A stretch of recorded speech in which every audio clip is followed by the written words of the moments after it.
Olá, amados, graça e paz, louvado seja o nosso Senhor Jesus Cristo.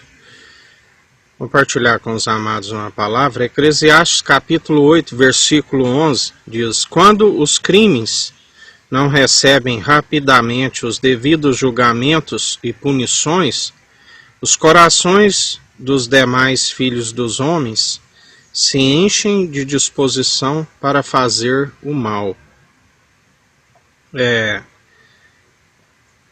Assim como nos tempos ali de Faraó, né,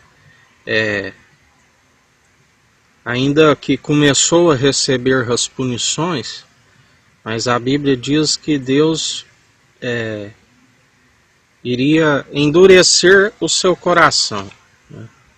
Ou seja, ele recebia uma punição, mas logo o seu coração endurecia novamente, porque havia disposição para fazer o mal, logo que aquela praga cessava, né? Assim é nos dias maus, né? Muitos acumularam a malignidade porque não viam a punição, né? E assim Deus vai permitindo, né, que o coração vai, através de um espírito de entorpecimento, o coração vai endurecendo, né? Romanos 2,4 diz: porventura desprezas a imensa riqueza da bondade, tolerância e paciência, não percebendo que a própria misericórdia de Deus que te conduz ao arrependimento?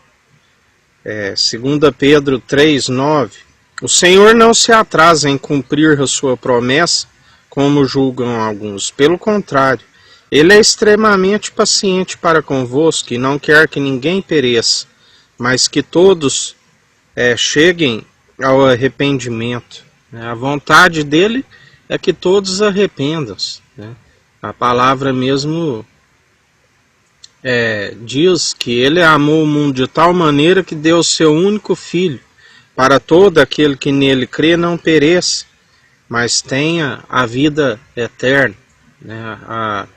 Aquele alto preço ali na cruz. Mas se não se teme a ele, não tem o princípio da sabedoria, se não busca, né? Porque o salário da morte, do pecado, é a morte, né? O salário do pecado é a morte. Muitos que se entregam ao pecado, não se alcança a graça, o favor imerecido, não se consegue produzir os bons frutos, não se consegue desviar da malignidade. E a malignidade endurece o coração, né? Cria um espírito de entorpecimento, não tem a visão. O Senhor, Ele é compassivo e misericordioso, rico em paciência, amor leal e justiça. Eclesiastes 9,3, o pregador vai dizer: este é o mal que paira sobre tudo o que se realiza debaixo do sol. Todos nós estamos expostos ao mesmo destino. Além de tudo, o coração do ser humano está repleto de malignidade e insensatez, mal que o acompanha durante toda a vida. Finalmente todo homem se juntará aos mortos, né? A diferença é que existem mortos que estão dormindo, né? E existem outros que estão para a condenação eterna. Esta é a diferença, né, para a segunda morte. Aqueles que estão dormindo ressuscitarão, né? Já aqueles que estão no Hades, que é o lugar dos espíritos falecidos, apartados de Deus eternamente, já não há mais esperança, né? Aqueles que, ao invés de ter o nome escrito no livro da vida, tiveram o seu nome escrito na terra, né? Tanto os que, por ocultar a justiça, foram riscados, como aqueles que um dia ouviram essa verdade, não quiseram seguir, porque é a verdade que liberta, que cura, né? E tanto aqueles que não na verdade, como a Bíblia diz, né, desde da época que era lida a lei de Moisés, era lido o Evangelho, né, porque a lei se cumpriu em Cristo. Né, para dizer que um ser humano não conhece, né, a verdade que é viva e eficaz, até mesmo aqueles que dizem que são ateus, para se opor a Cristo, como o próprio Deus, né, porque o conhece, mas mesmo assim rejeitam pela dureza do coração. Né.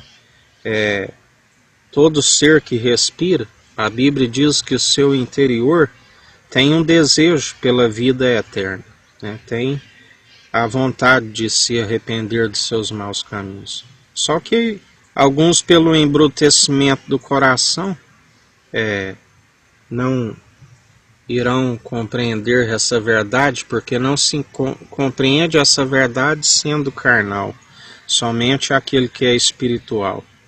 E aqueles que um dia alcançaram a iluminação, né, e volta às trevas, a Bíblia diz que seu estado se torna pior do que o primeiro, de quanto ele foi liberto e alcançou a libertação, porque Jesus ensina, né, que ele volta com os outros 7 demônios piores ainda, e o estado se torna pior.